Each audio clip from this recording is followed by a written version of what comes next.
আসসালামু আলাইকুম। নিশ্চয়ই সবাই ভালো আছেন। আলহামদুলিল্লাহ আমিও ভালো আছি। আজকে আমি আপনাদেরকে স্পেশাল একটি আচারের রেসিপি বলবো। যে আচারটি খেলে আপনাদের শরীরের ক্ষতি তো হবেই না, বরঞ্চ কোলেস্টেরল দূর হবে, তারপর বিভিন্ন রক্তনালী পরিষ্কার হবে, ব্লকেজগুলো চলে যাবে। কেন আপনি কি জানেন? কারণ আমি আজকে এমন একটা আচার তৈরি করব যেটা হলো রসুন আচার। আচার সবাই তৈরি করে, কিন্তু এটা হলো ব্যতিক্রমধর্মী আচার। এই আচারের সাথে নিশ্চয়ই আপনারা দেখেছেন আমি স্টেপ বাই স্টেপ কীভাবে দিয়েছি।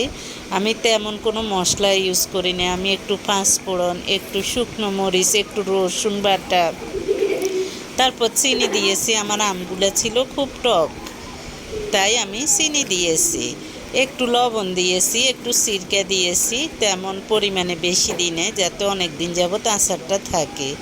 এভাবে আচার বানালে আপনি রোদে দেওয়ার ঝামেলা থাকবে না।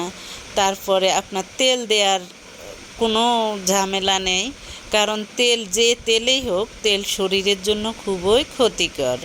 তাই তেলবিহীন আচার, রোদের ঝামেলা ছাড়া আচার। অন্যদিকে আপনার হার্টের ব্লক, রক্তনালীর ব্লক সব কিছু খুলে যাবে এ ধরনের আচার বানালে। আচারটি খেতেও খুব সুস্বাদু এবং ঘ্রাণও